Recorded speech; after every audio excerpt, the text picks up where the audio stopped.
John, on that question of impeachment, we had the vote 2 days ago just to open the inquiry, and it was unanimous among Republicans, straight along party lines. Even as we were discussing yesterday, among some swing district Republicans who were critical, who have said in the past, there's nothing really there, we haven't seen any evidence. They voted to open the inquiry.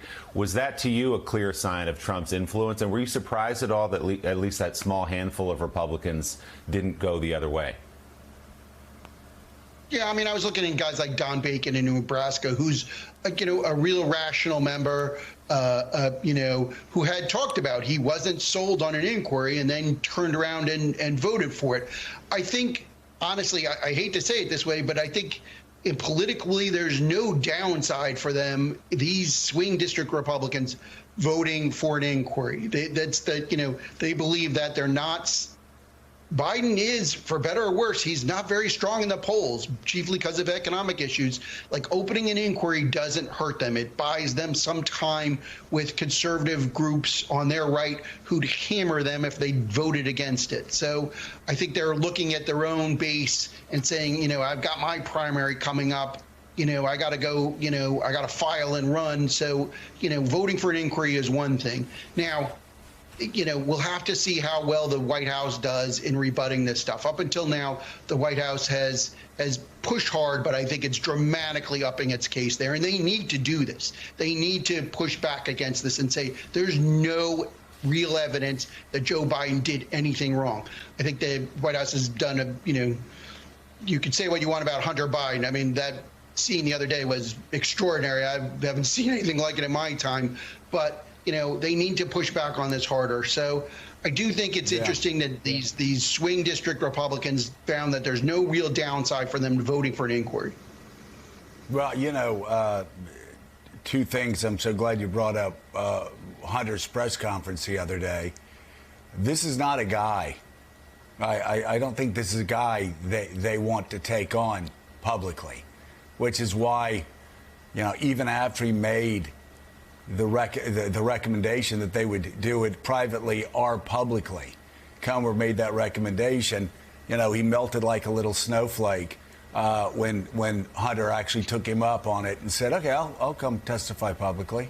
And I don't know, maybe some people in Tennessee would say just wasn't man enough to take him on one-on-one in person. I don't know. Maybe that's the way they talk in Tennessee. We're far more enlightened than that, I guess, in other states. But some people would say he wasn't man enough to even take on Hunter Biden in person. David Ignatius, though, I just because you and I are the only people old enough to remember 1984. Donnie, I think, was a high school senior then. You and I are the only people old enough to remember 1984. I want to take you back to 1983, and I'm not saying that Joe Biden is Ronald Reagan. I will say that Newt Gingrich said after the 2022 elections, at some point, we Republicans are going to stop being stupid and stop underestimating Joe Biden the same way Democrats underestimated Ike and Reagan over and over again. But Ronald Reagan in 1983, in the Gallup poll, dropped as low as 35% in the approval rating. You remember how grim 82 and 83 were for Ronald Reagan, as do I, after his huge landslide victory in 1980. In 1983, the year before the election, he averaged 41% approval ratings. That's about where Joe Biden is. He's averaged throughout his year before the election, 41% approval rating. You add on top of that the news from this past week from the Fed chair. They're going to stop raising interest rates. They expect 3 interest rate cuts next year. The Dow just hit an all-time high. I don't know.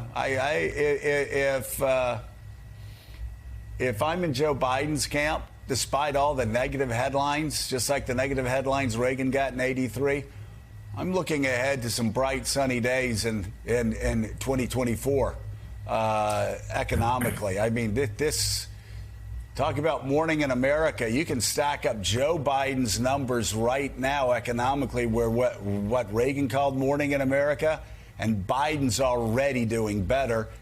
And with 3 cuts in interest rates next year, what does 2024 look like? So, Joe, maybe Biden can be the Gipper His aides, Mike Dowell and other people in the White House should be asking him to repeat the phrase. It's morning in America, folks. It's look at the numbers. Look at the actual state of the economy. The thing that strikes me, in addition to the real achievements that Biden has got in the economy and I think in foreign policy, is the way that the Republicans keep walking farther and farther out on a narrower and narrower ledge.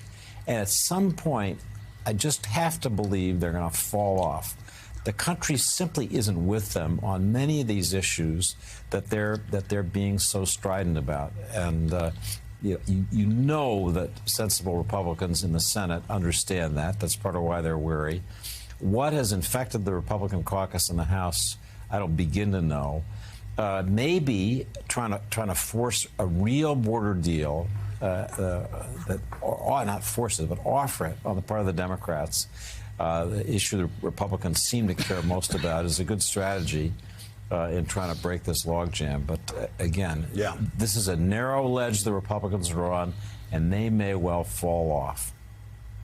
Yeah. And by the way, Donnie, Comer, I didn't want to claim him for Kentucky because both my parents went to Kentucky and are huge Wildcat fans. But Comer, I have to admit, I think he's from Kentucky. But let's talk really quickly about that again in 2024. I know you were too young to remember 1984. Or maybe you didn't remember it for other reasons. But I wouldn't go out saying it's morning in America if I'm Team Biden. But I would, as the year goes on, and if the numbers keep getting better, as interest rates drop, gas prices continue to drop, grocery bills drop, cost of living drops, job openings remain high, I'd start reminding me, hey, you know what? This is. You remember when Reagan said morning in America? You remember when he said that? Yeah. Inflation was like, I think it was like, jobless rate 7.4% or something. Things are even better now than they were then. We still have a long way to go, but man, what great progress we've made since the last guy left the White House. I actually would cut a exact duplicate commercial, morning in America, because you want people talking. Anytime you can put Ronald Reagan in the same sentence as Joe Biden, you're going to win. So I think there's two lanes here. There's the number one, it's morning in America. It's never been better here. And contrast Donald Trump, nighttime in America, and start to use the F word, the fascist word. Don't just say democracy is hanging on a thread. Say, we will be a fascist state. Start cutting commercials together with Mussolini in it, with Hitler in it. I know everybody's going, oh, you can't do that, you can't do that. We will become a fascist state. Use the F word for Donald Trump, morning in America for Joe Biden. You can't have any more of a stark contrast, morning and night. I think that's right. I also think that the president needs to start talking about the ways in which his policies, his actions, starting with the infrastructure bill, I would say, have actually improved lives for Americans who may not have IRAs. They may not be playing on Wall Street. They're not feeling the same things that we are talking about in this hour, but they will be. And those gains will come. Their lives may be more expensive at the moment. And people are feeling that. That's very real. And I think the president, that's a challenge. He's going to need to speak to that. But also, there has been an enormous amount of good that this president has done for Main Street. And he needs to start talking about that. And it needs to be louder than every other conversation the Republicans are having.